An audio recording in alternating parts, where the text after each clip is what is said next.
하나님 말씀 함께 보겠습니다. 사도행전 15장입니다. 사도행전 15장 6절로 21절까지의 말씀을 함께 교독하도록 하겠습니다. 사도행전 15장 6절로 21절입니다.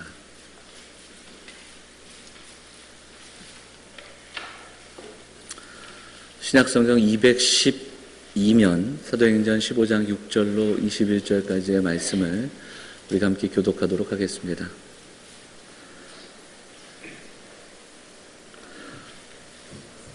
사도와 장로들이 이 일을 의논하러 모여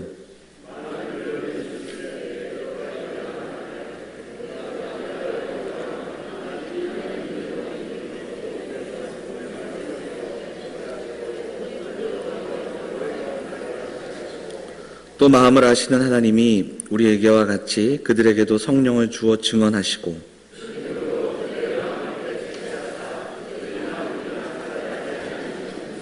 그런데 지금 너희가 어찌하여 하나님을 시험하여 우리 조상과 우리도 능히 매지 못하던 멍에를 제자들의 목에 두려느냐.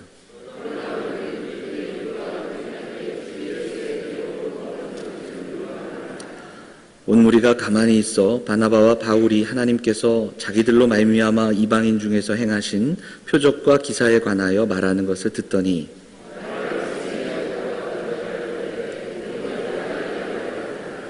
하나님이 처음으로 이방인 중에서 자기 이름을 위할 백성을 취하시려고 그들을 돌보신 것을 시므온이 말하였으니 이후에 내가 돌아와서 다윗의 무너진 장막을 다시 지으며 또 그 허물어진 것을 다시 지어 일으키리니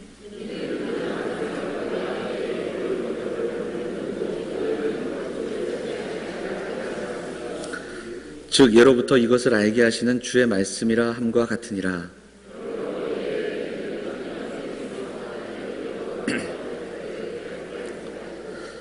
다만 우상의 더러운 것과 음행과 목매어 죽인 것과 피를 멀리하라고 편지하는 것이 옳으니 예로부터 각 성에서 모세를 전한 자가 있어 안식일마다 회당에서 그 글을 읽음이라 하더라. 아멘. 호산나 찬양대 찬양하시겠습니다.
찬양 감사드립니다. 오늘도 주의 전에 나와 예배하는 사랑하는 성도들, 또 한 주간의 삶 속에서도 날마다 동행하신 하나님, 또 이 시간 오늘 우리가 함께 모여 찬양하며 예배하는 가운데 새 힘을 얻고 또 우리가 함께 나누며 기뻐하며 또 함께 하나님을 높여드리는 그 귀한 예배의 시간이 되기를 간절히 소망합니다.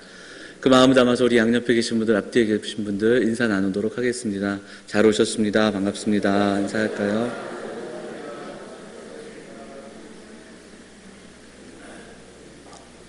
네.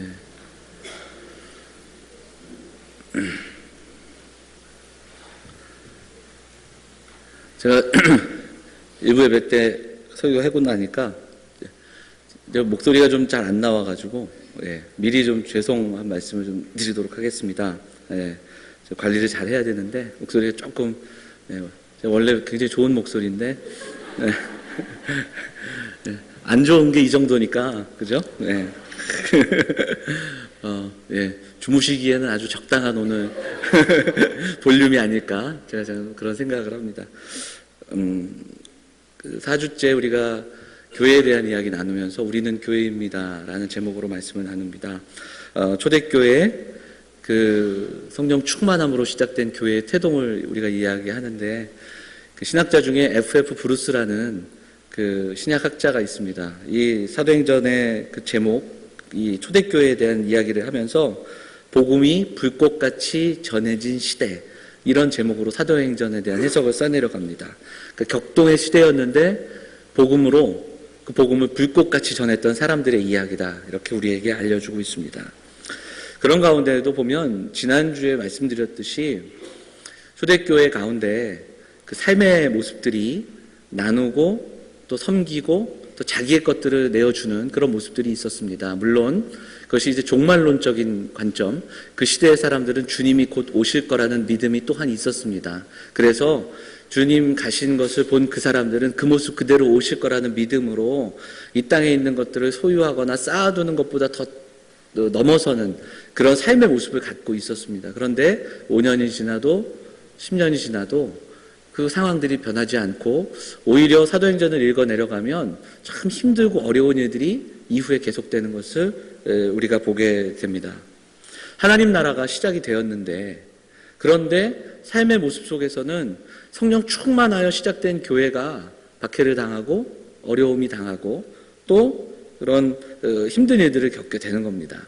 사실 이 문제는 초대교회를 지나 그 초대교회 많은 교부들과 사도들의 질문이기도 했습니다. 왜 이런 것일까? 왜 복음을 전하는 교회가 이렇게 어려움을 당하고 우리에게는 이런 어려움들이 있을까? 그런 가운데 그들은 하나님 나라에 대한 그 해석을 이렇게 이야기합니다. 이미와 아직, 이 두 단어로 하나님 나라를 소개합니다. 제가 몇 번 말씀을 드렸던 내용입니다. 이미 하나님 나라는 시작이 되었으나 아직 완성되지 않았고 우리는 그 시기를 살아가고 있기에 아직도 그 완전한 그 구원의 하나님 나라를 경험하지 못하고 이 땅에서 때로는 어렵고 힘든 일을 겪는 것이다, 이렇게 설명을 하죠. 이것을 조금 다른 그 비유를 들어 설명하는 이야기로 한번 말씀을 드려보겠습니다. 1944년에 미국과 영국을 비롯한 연합군이 독일과의 2차 세계대전 때 전투를 합니다. 그런데 사실 그 세계대전 그 전투 초반에 굉장히 독일군이 우세하여서 유럽 전역을 휩쓸지요. 그런데 결정적으로 이 전쟁을, 이 전투를 바꿔놓은 사건이 있습니다. 그게 뭐냐면 노르망디 상륙작전입니다. 연합군들은 그날을 D-Day로 잡아 노르망디 해안에 연합군이 상륙하여서 독일군의 허리를 끊고 그리고 이 전쟁의 판도를 완전히 바꿔버립니다. 이날이 D-Day예요. 그런데 이날 상륙해서 그 전쟁의 판도는 바뀌었을지라도 그럼에도 불구하고 전쟁이 완전히 끝나지 않았습니다. 베를린으로 진격해 나가는 연합군, 베를린, 그러니까 독일의 수도를 점령할 때까지 작은 전투, 그리고 남아있는 수많은 그 전쟁의 이야기 속에서 남아있는 독일군들을 하나씩 하나씩 소탕해 나갑니다. 그리고 베를린에 도착하여 이 전쟁이 완전히 끝나는 그때를 D-Day에서 V-Day까지 완전한 승리의 날로 이렇게 두 가지로 우리에게 이야기합니다. 이것처럼 십자가 사건으로 우리에게 이 땅에 임한 하나님 나라, 사탄이 죄와 죽음으로 이 땅을 다스리고 또 그것이 모든 것인 것처럼 살아가는 이 땅 가운데 예수님께서 이 땅에 직접 이 땅에 오셨습니다. 그리고 십자가로 말미암아 구원의 사역을 이루셨습니다. 근데 이것은 D-Day라는 거예요. D-Day로 승리가 이 땅에 임했지만 완전한 승리 V-Day가 올 때까지, 주님이 다시 오시는 그날까지 우리는 크고 작은 문제 속에서 또한 이 땅 가운데 하나님 백성으로 부활의 증인으로 살아가야 한다. 이렇게 이 상황들을 해석을 합니다. 이 그림은 초대교회 그 이야기를 우리가 흩어나가면서도 계속 나옵니다. 우리가 1장과 2장을 살펴봤는데 예수님께서 약속하시고 그리고 성령께서 이 땅에 임하셔서 120명의 사람들이 모여 기도하는 그곳에 성령 충만함으로 성령 세례가 부어졌습니다.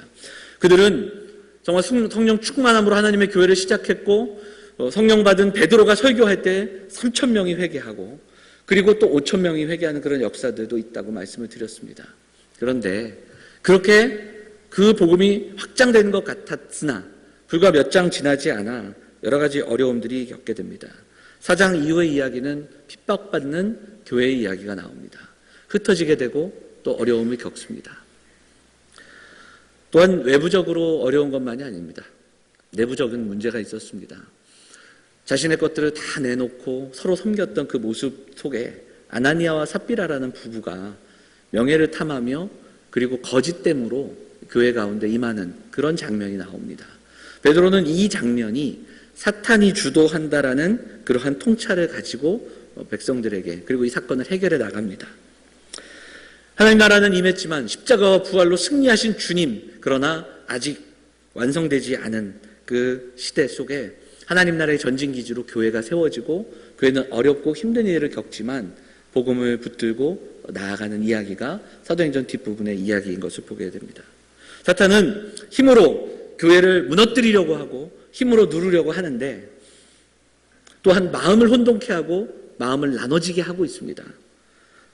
그 대표적인 장면이 바로 아나니아와 삽비라 이야기 그 다음에 나오는 사도행전 6장을 보시면 그 6장에 나오는 구제 문제 속에서 교회가 또한 분열되는 그 이야기가 나옵니다.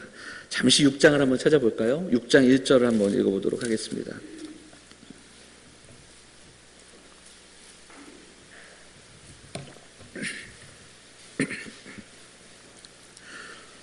(6장 1절) 같이 읽어볼까요? 시작. 그때에 제자가 더 많아졌는데 헬라파 유대인들이 자기의 과부들이 매일의 구제에 빠짐으로 히브리파 사람을 원망하니, 이렇게 되어 있습니다. 그 당시 유대인들을 크게 두 부류로 나누는데 히브리 언어를 썼던 본토 유대인들을 히브리파라고 이야기하고 또한 디아스포라로 포로 생활한 이후에 헬라어를 언어로 썼던 유대인들이 있습니다. 그들을 헬라파 유대인들이라고 합니다. 그런데 지금 문제가 일어나는데 어떤 문제냐면 구제 문제로 문제가 일어나는 겁니다. 교회가 좋은 일을 하려고 하는데 거기에서 견해 차이가 생기고 분열이 되고 있는 겁니다. 서운하고 또 분열되고 그것으로 인해 갈라지는 모습이 있습니다. 완성되지 않았기에 교회는 여전히 또한 연약함들을 가지고 있습니다. 교회는 문제가 있었습니다. 초대교회는 참 멋지게 그리고 정말 귀하게 그렇게 생겨났지만 그 이후의 이야기들 보면 교회 안에 크고 작은 문제들이 있다는 것을 보게 됩니다. 오늘날도 마찬가지입니다. 교회는 문제가 있습니다. 특히 연약한 우리가 모여 있기에 연약한 성도가 모여 이룬 공동체에는 문제가 있습니다. 완벽할 수 없고 그 문제와 어려움이 있습니다. 교회는 하나님께서 이 땅에 주신 귀한 선물입니다. 저는 아직까지도 교회만큼 아름다운 공동체를 본 적이 없습니다. 하지만 또한 약하디 약한 공동체입니다. 그래서 유리 공동체라는 이름도 붙여진 그런 글을 읽은 적이 있습니다. 근데 중요한 것은요, 사도행전을 읽어내려가면서 문제가 있었는데 초대교회가 이 문제를 어떻게 해결하는가가 중요합니다. 이 문제 앞에 어떤 자세로 임했고 그들이 어떻게 이 문제를 풀어가는가. 자, 지금 읽었던 6장의 문제, 구제의 문제로 시작돼서 분열이 됐습니다. 구제를 잘해야 되는데 누군가 서운해하고 누군가 힘들어합니다. 그러면 이 문제를 어떻게 해결해야 되겠는가. 담당자를 불러다가 잘못된 부분들을 지적하고 새롭게 이 구제의 방식을 바꿔야 됩니다. 그런데 그렇게 하지 않았습니다. 초대교회 사도들은요, 문제를 어디에서 찾는가? 자신들에게서 찾습니다. 그래서 오늘 말씀 이어지는 내용들을 보면 사도들이 이렇게 이야기합니다. 우리가 하나님의 말씀을 제쳐두고 접대를 일삼는 것이 마땅치 않다. 정말 중요한 것이 있는데 그 중요한 것들을 내려놓고 다른 것을 했던 우리의 잘못이다. 이렇게 고백합니다. 그리고 나서 그 일을 같이 담당할 집사들을 세우는 이야기가 이 뒤에 이어지고 있습니다. 우리가 말씀과 기도를 제쳐놓았다. 더 본질로 돌아가고 내게서 문제를 찾아가고 우선순위를 점검하고 그 사역들을 함께 이루어 나가고자 하는 사도들의 모습을 우리는 보아야 합니다. 하나님의 교회에 크고 작은 문제가 있습니다. 완성되지 않은 교회, 연약한 모습, 지어져 가는 교회. 그런데 중요한 것은 이것을 어떻게 해결하는가? 내게서 찾아야 합니다. 내 안에서 먼저 문제를 찾고 그리고 본질로 돌아가고 있습니다. 말씀에 전념해야겠다. 말씀과 기도에 전념하자. 그리고 사람을 세우고 가장 아름다운 모습으로 교회가 하나 되는 모습으로 이 문제가 해결되는 그러한 이야기가 6장에 소개됩니다. 6장 7절에 보면 이렇게 이야기합니다. 그 이후에 하나님의 말씀이 점점 왕성하여져 갔다. 이렇게 우리에게 이야기합니다. 교회의 문제를 나에게서 그리고 본질에서 찾아가는 지도자들 그리고 교회의 모습 그리고 어렵고 힘든 상황 속에서도 가장 중요한 것이 무엇인지를 놓지 않고 살아가는 초대교회 사람들의 이야기, 그 이야기가 계속되고 있는 겁니다. 자, 그 이야기 가운데 오늘 우리가 봉독했던 15장은 정말 중요했던 하나의 큰 회의의 장면이 우리에게 소개되고 있습니다. 바로 예루살렘 총회, 초대교회에 있었던 지도자들의 첫 공식적인 모임입니다. 그리고 그 모임을 통해 어떤 결론이 이루어지는가를 우리가 살펴보면서 우리가 우리에게를 적용했으면 좋겠습니다. 자, 15장 보시면 15장 1절을 함께 다시 읽도록 하겠습니다. 15장 1절 같이 읽어볼까요? 15장 1절 같이 읽겠습니다. 시작.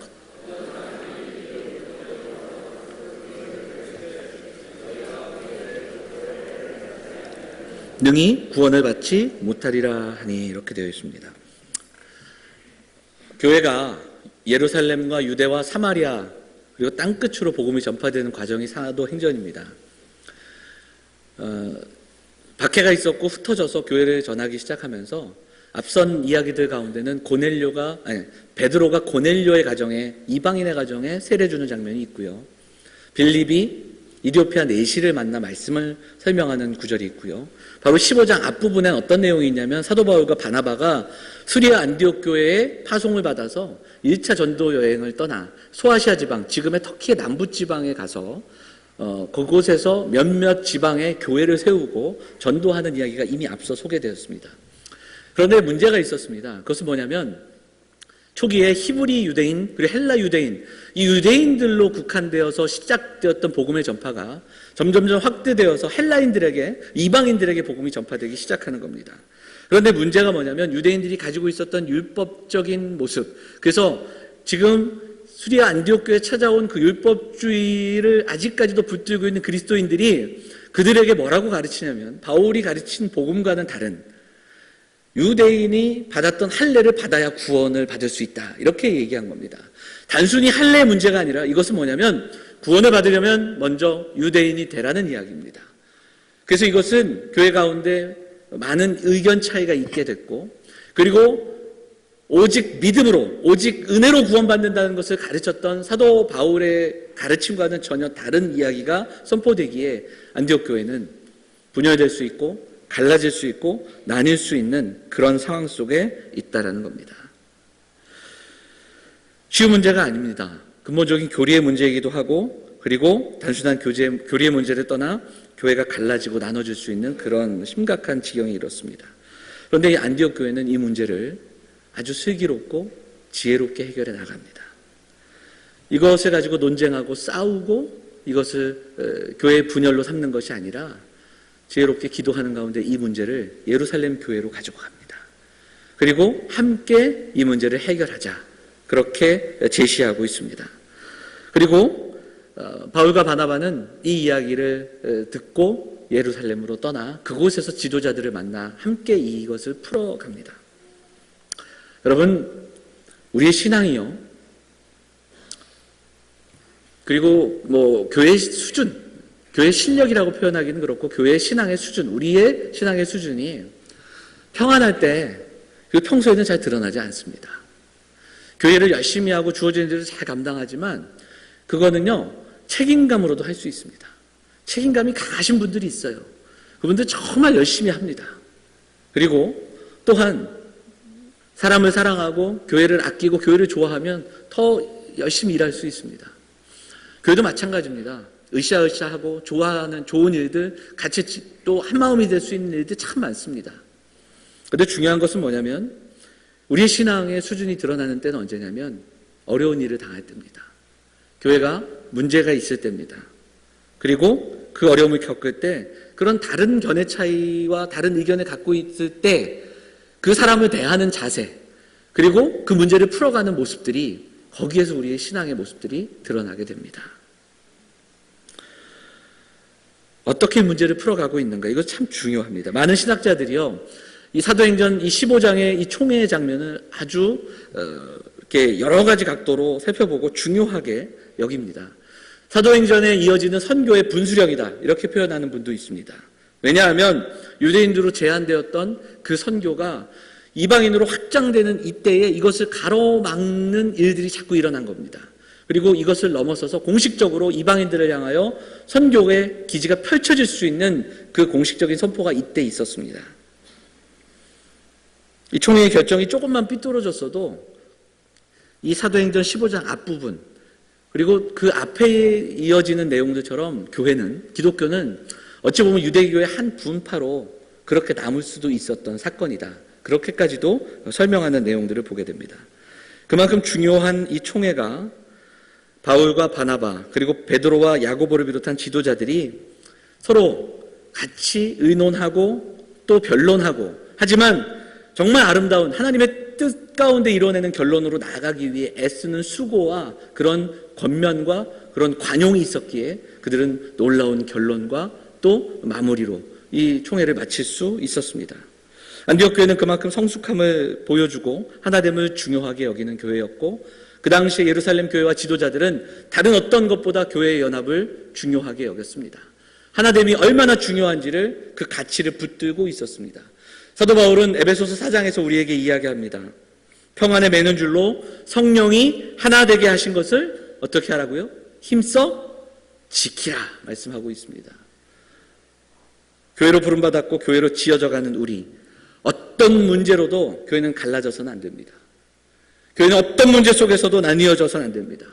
문제가 있을 수 있습니다. 견해가 다를 수 있습니다. 그러나 우리는 그 문제를 어떻게 해결합니까? 하나됨을 힘써 지키기 위해 우리는 함께 이야기하고 함께 기도하고 그 문제를 풀어나가는 그런 믿음의 공동체가 되어야 할 줄 믿습니다. 나라의 지도자가 국민을 갈라놓을 수 없습니다. 어떠한 교역자, 어떤 목회자도 성도를 편가르게 해서는 안 됩니다. 교회를 갈라놓아서는 안 됩니다. 교회의 지도자들은 항상 성령께서 말씀하신, 성령께서 이루어가신 교회의 하나됨을 지키는 그런 목회자, 지도자, 그리고 성도들이 되어야 할 줄 믿습니다. 우리의 연약함으로 겪는 크고 작은 일들이 있습니다. 하지만 초대교회가 이 문제를 풀어가는 방식과 모습들을 바라보면서 하나됨, 성령께서 하나 되게 하신 이것을 힘써 지키며 나아가는 사랑하는 성도들, 죄 없는 교회가 되기를 간절히 소망합니다. 물론 제일 좋은 것은 문제가 없이 정말 화평하고 사랑하고 섬기며 살아가는 것이겠지만 문제는 여러 가지로 있습니다. 성역 공부 시간에도 이야기 나누지만 주방에서도 문제가 있을 수 있고요. 당회에서도 여러 가지 문제들은 있습니다. 그러나 그 문제들을 우리는 어떻게 바라보며 어떻게 풀어가는가 그것이 참 중요합니다. 사실 이 안건이 이 예루살렘 총회의 안건이 할례였습니다. 그리고 율법 준수였습니다. 그리고 여기에 모인 사람들은 사실 찾아보면 대다수가 유대인들이었습니다. 그러니까 율법을 지켜야 한다라는 그 고수하는 그런 사람들이 훨씬 더 많았습니다. 그래서 바울과 바나바가 가지고 온 이 안건이 실제적으로는 채택이 안 될 수밖에 없는 상황, 여러 가지 그 상황들이 배경이 되고 있는데 바울과 바나바뿐만이 아니라 이때에 누가 나서서 이야기하냐면 베드로가 나서서 이야기합니다.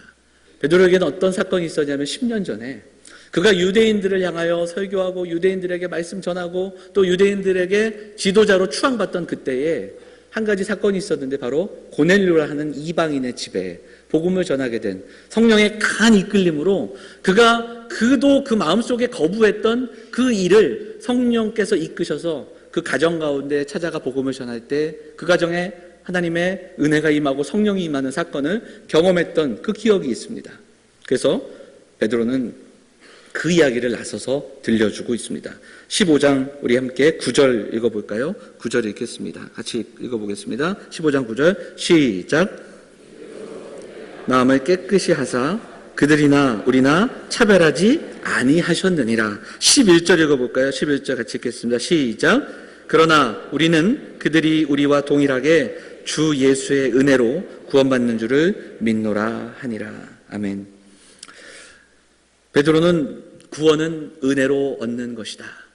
구원은 믿음으로 얻는 것이다. 다시 한번 확증해 주고 있습니다. 쉽지 않은 상황이지만 성령의 인도하심을 따라 하나님이 어떻게 풀어가시는가를 지켜보았던 베드로는 그 경험을 이야기하고 있습니다. 그리고 이것에 힘입어 예루살렘 교회의 지도자였던 야고보 사도는 그 뒤에 이어지는 말씀들 속에서 베드로와 그리고 바울과 바나바의 이 이야기 속에서 임하시는 성령의 인도하심을 바라보며 이것은 하나님의 말씀의 확증이다 이렇게 선포하면서 아모스 말씀이 어떻게 이루어진가를 우리에게 선포하고 이야기해주고 있습니다. 그래서 이 총회는 애초 시작할 때 가졌던 그 배경과는 다른 결론으로 하나님의 은혜로 오직 믿음으로 구원받는다는 이 구원의 교리가 바로 성경에 그리고 초대교회 초반에 이렇게 공적으로 함께 선포되는 그런 확증되는 이야기로 이 총회는 마무리되고 있다는 겁니다. 오직 하나님의 은혜만을 위한 은혜를 통한 구원, 예수 그리스도의 십자가 그리고 오직 믿음으로 얻는 구원에 대한 그 복음이 선포되고 교회가 이 복음을 위해 부름받았다라는 사실을 확증하고 있는 겁니다. 그렇습니다. 그래서 저는 이제 이 구원론에 대한 이 교리에 대한 이야기를 하고자 하는 것이 아니라 이 교회가 이런 문제들을 겪을 때 보여줬던 이 문제의 해결 방법들, 이 자세를 우리가 좀 다시 한번 바라보면서 오늘 이 시간 함께 묵상하고 우리에게 적용할 수 있기를 바랍니다. 간단하게 두 가지로 우리가 좀 묵상해 보기를 원합니다. 첫째, 교회는 그리고 성도는 하나님보다 앞서가지 말아야 합니다. 성령의 인도하심을 민감하게 따르는 하나님의 말씀을 조차 따라가는 사랑하는 성도들, 죄 없는 교회가 되기를 간절히 소망합니다. 우리가 믿음으로 살아가는 것은 하나님을 좇는 것입니다. 말씀을 쫓아 살아가는 겁니다. 다윗이 시편 27편에서 너는 여호와를 기다릴지어다. 강하고 담대하며 여호와를 기다릴지어다. 근데 이것은 마지막 절에 나오는 고백인데요. 스스로 다짐하는 장면입니다. 하나님을 기다리자. 하나님께서 하시는 일들을 기다려보자. 그리고 강하고 담대하라. 그러니까 이것이 쉽지 않은 일이라는 것을 알면서도 스스로 강하고 담대하라. 선포하며 여호와를 기다리자. 이렇게 기도하고 있습니다. 누구나 계획이 있고 누구나 소망이 있고 꿈이 있고 누구나 생각이 있고 그리고 자신의 생각과 계산으로 우리는 또한 살아갑니다. 하지만 하나님의 백성들이 이 땅을 살아갈 때 나는 물론이고 타인과 우리 공동체는 더더욱 믿음의 사람들은 하나님의 일하심을 기다릴 수 있어야 합니다. 하나님이 움직이실 때까지 기다릴 수 있는 사람들, 이것을 성경은 온유한 사람이라고 우리에게 들려주고 있습니다. 하나님이 일하시고 하나님이 이 땅을 통치하시고 하나님의 주권 가운데 우리가 놓여져 있기에 지금 이해되지 않는 이 상황들, 또 지금 이렇게 우리에게 주어지는 어려움 속에서 우리는 한 번 더 무릎 꿇고 하나님의 일하심과 하나님의 뜻을 기다리고 목도하고 또한 하나님의 뜻 앞에 무릎 꿇는 믿음의 성도들이 되어야 할 줄 믿습니다. 많은 사람들이 교회를 바라보면서 이야기를 합니다. 저에게도 많은 이야기들을 들려주십니다. 크고 작은 문제들이 대두될 때 교회는 이야기거리가 많습니다. 또 이런 부분들을 이야기하지만, 그리고 물론 저에게도 꿈이 있고 또 이런 교회를 만들어가고 싶고 그런 그림을 또 그려보기도 합니다. 그러나 목회자가 원하고 또 성도가 원하는 교회 이전에 정말 우리는 하나님께서 원하시는 이 시대의 교회를 꿈꾸며 기도하며 나아가야 할 줄 믿습니다. 우리 영암교회가 하나님이 움직이시는 그 모습들, 하나님의 일하심을 기대하며 함께 한 걸음 한 걸음 나아갈 수 있는, 말씀보다 앞서지 않고 하나님보다 앞서지 않고 성령의 인도하심을 앞서지 않는 그러한 교회 되기를 간절히 소망합니다. 그러기 위해 기도하고 한 마음으로 하나가 되어서 우리의 생각과 우리의 뜻과는 다를지라도 관용하고 섬기고 함께 이루어져 가는, 그래서 우리의 연약함들이지만 이 연약한 모습들을 그렇게 하나님의 뜻 가운데 사용하시고 만들어 가시는 하나님의 일하심을 목도할 수 있는 사랑하는 성도들, 사랑하는 주의 몸된 교회가 되기를 간절히 소망합니다. 개인에게, 가정에게, 교회에 또 문제가 있을 겁니다. 앞으로도 또 우리 나라 가운데에도 크고 작은 문제들이 있을 겁니다. 그런데 우리의 삶을 흔드는, 공동체를 흔드는 문제들 앞에서 이전의 모습은 잊고 이제 하나님의 교회는 하나가 되는 일에 힘쓰기를 소망하며 문제들을 풀어가는 그런 교회가 되기를 원합니다. 그리고 하나님께서 우리를 어떻게 빚어가시는지, 하나님께서 이 땅 가운데 우리를 어떻게 인도하시는지, 하나님의 뜻이 우리의 삶 가운데 어떻게 임하는지, 하나님은 이 시대에 교회를 어떻게 만들어 가시는지를 기대하며 기도하며 그렇게 하나님이 빚어가시는 그 모습으로 세워져가는 사랑하는 성도들, 주의 몸된 교회 되기를 간절히 소망합니다. 한 가지 더 우리가 묵상하기를 원합니다. 한 가지 더 기도할 것은, 하나님의 교회로 부름받은 우리는 하나님의 영광을 다른 어떤 것으로도 바꾸지 않는 그러한 성도들, 교회 되기를 간절히 원합니다. 우리가 이것을 놓고 기도하기를 원합니다. 여러분, 이사야서 48장 11절에 보면 하나님께서 이렇게 선포하십니다. 내 영광을 다른 어떤 자에게 주지 아니하였다, 이렇게 선포하십니다. 이사야서 43장부터 시작되는 이 말씀은 창조하신 하나님의 창조의 권위, 그리고 창조의 능력, 그리고 창조하신 목적을 선포하면서 이 땅 가운데 우상을 숭배하지 말아야 할 하나님의 백성들에 대한 그 선포가 이어지고 있습니다. 43장에 보면 내가 내 백성을 창조하였다, 내 영광을 위해 저들을 창조하였다라고 선포하고 있습니다. 하나님의 성도들은 하나님의 영광을 위해 부름받은 사람들입니다. 교회는 하나님의 영광입니다. 다른 어떤 것도 그 자리를 대신해서도 안 되고 대처할 수 없는 겁니다. 그런데 우리는 어느샌가부터, 교회 역사를 거슬러 올라가면 초대교회 때부터, 그리고 초대교회 이후에 기독교가 공인되는 그 시대, 그리고 중세시대를 넘어서 그 영광은 다른 것으로 대체되고 있습니다. 높이 올라가는 성전, 수많은 사람들이 모여있는 그 자리, 성공과 세상의 높아짐, 세상에 말하는 그 성공과 가치가 마치 하나님의 영광인 것처럼 그렇게 높아져가고 그리고 넓혀져가고 그것이 우리의 영광처럼 그리고 고백되어져 있는 그런 이야기들을 듣게 됩니다. 여러분, 그것은 착각입니다. 교회는 더 큰 성전이 되고 더 많은 일을 하는 것이 하나님의 영광이 아닙니다.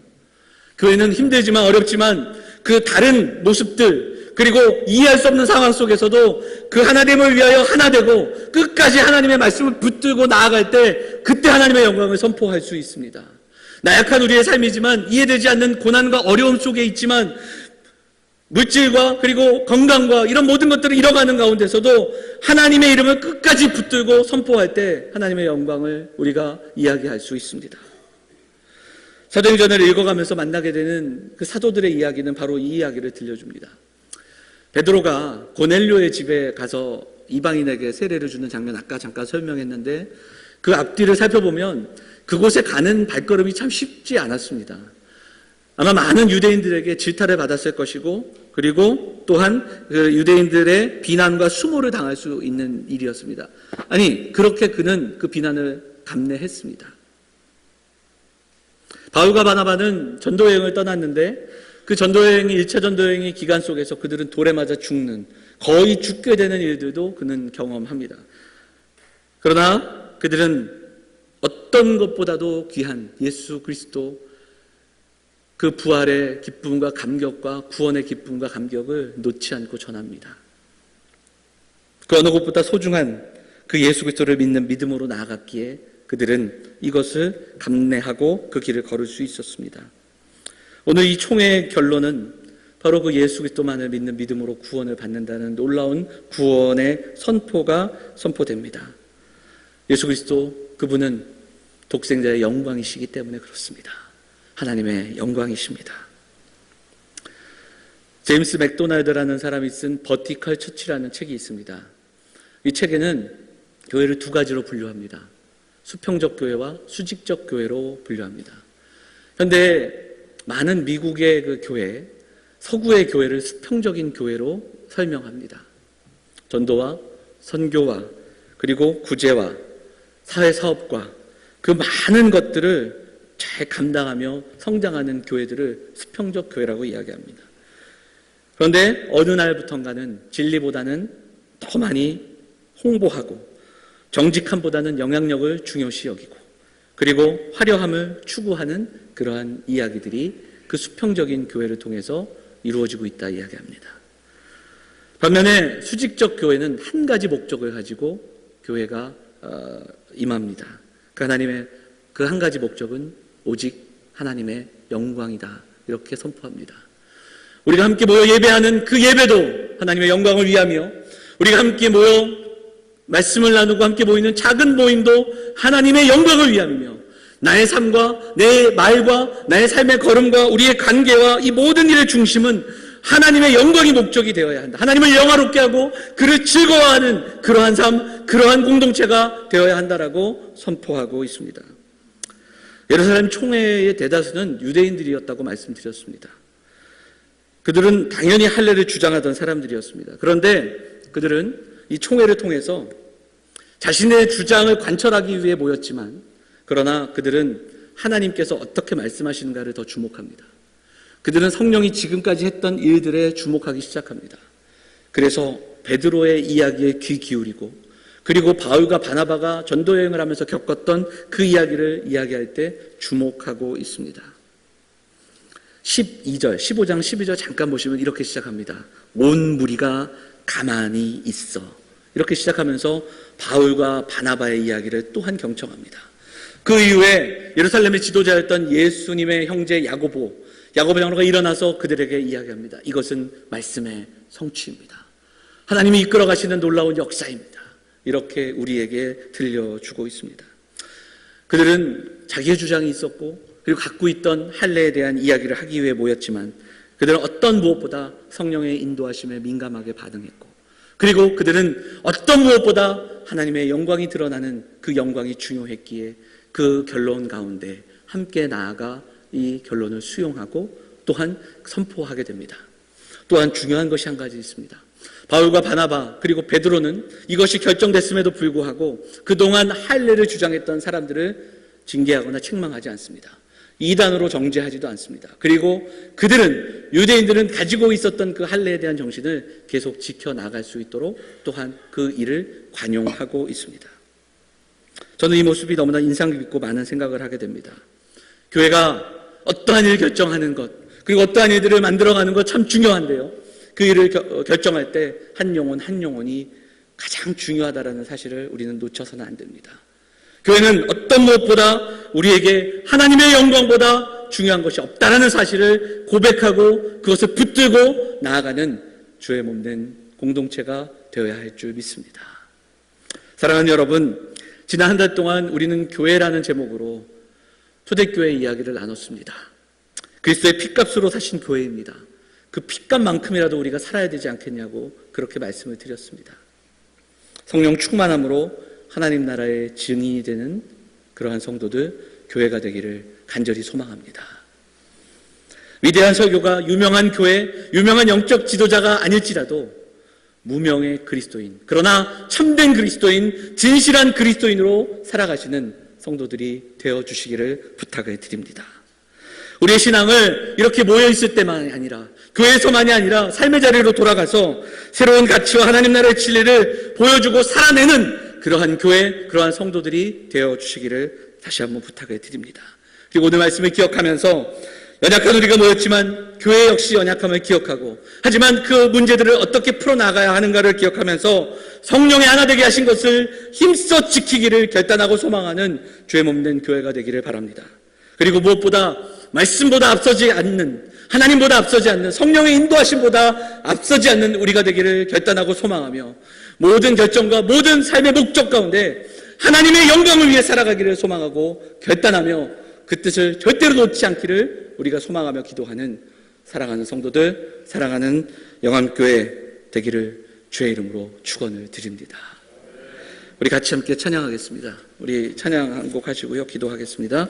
우리 내 눈 주의 영광을 보내. 우리 같이 찬양하면서 우리가 교회된 이유, 그리고 우리가 함께 예배하는 목적, 그리고 우리 살아갈 이유들을 다시 한번 돌아보며 하나님 앞에 기도하도록 하겠습니다.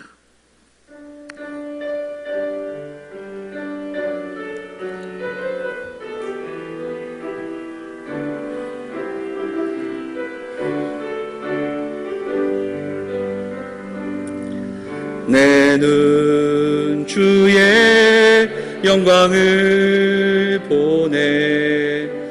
우리 가운데 계신 주님, 그 빛난 영광 온 하늘 덮고,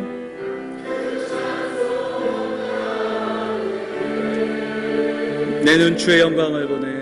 눈 주의 영광을 보내. 찬송 가운데 서신 주님,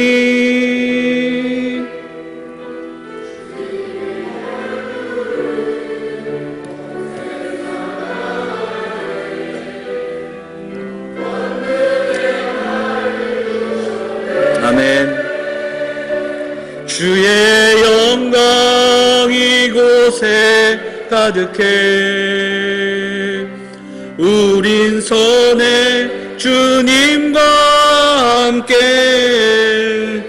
찬양하며 우리는 전진하리.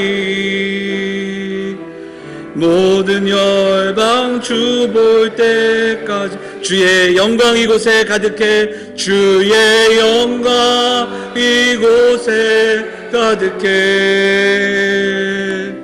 우린 선해 주님과 함께 찬양하며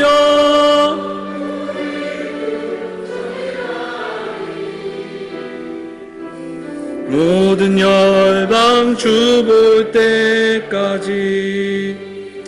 함께 기도하겠습니다. 주의 핏값으로 사신 교회, 우리가 하나됨을 힘써 지키는 교회가 되게 하옵소서.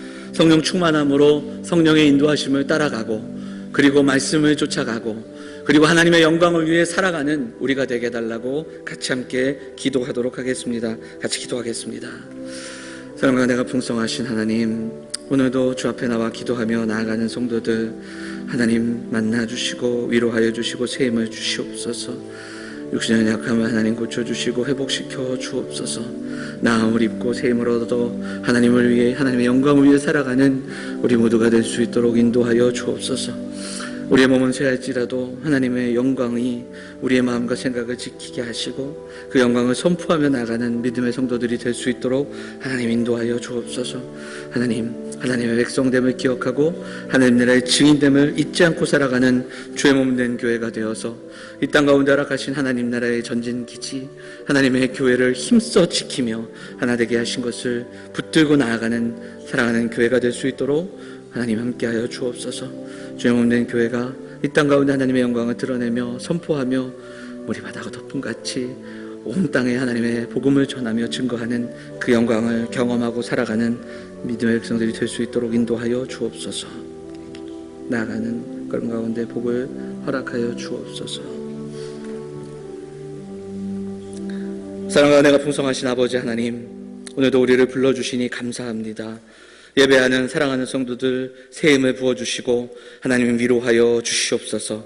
우리가 하나님의 백성됨을 기억하게 하시고 하나님의 교회로 우리가 함께 지어져감을 기억하게 하셔서 우리는 연약하고 부족하지만 하나님께서 주신 믿음의 공동체, 성령께서 하나 되게 하신 것을 힘써 지키는 하나님의 교회가 될 수 있도록 인도하여 주시옵소서.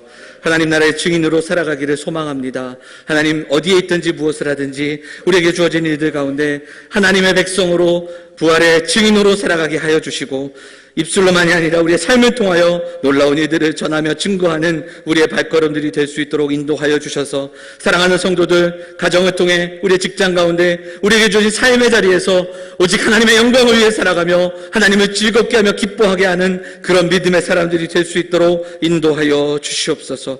오늘도 여러 가지 모양으로 기도하며 간구하는 성도들 기도를 들어 응답하여 주옵소서. 육신의 연약함을 회복시켜 주시고 하나님 기도 가운데 마음의 담대함과 상처와 눈물을 닦아주셔서 오늘 회복하여 새 힘으로도 돌아가는 사랑하는 성도들이 될 수 있도록 인도하여 주시옵소서.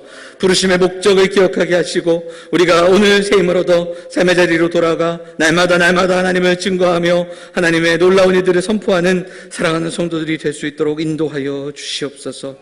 참된 소망을 붙들고 나아가게 하시고 오늘도 그 소망에 힘입어 하나님을 사랑하고 또 하나님 나라를 꿈꾸며 나아온 사랑하는 성도들, 또한 우리의 삶을 드리고 우리의 마음을 드리고 예물을 드린 사랑하는 성도들의 손길에 응답하여 주시고 온전히 쓰임받고 그 하나님 나라의 귀한 일꾼들로 살아가는 그러한 주의 성도들, 주의 몸된 교회가 될 수 있도록 하나님 인도하여 주시옵소서.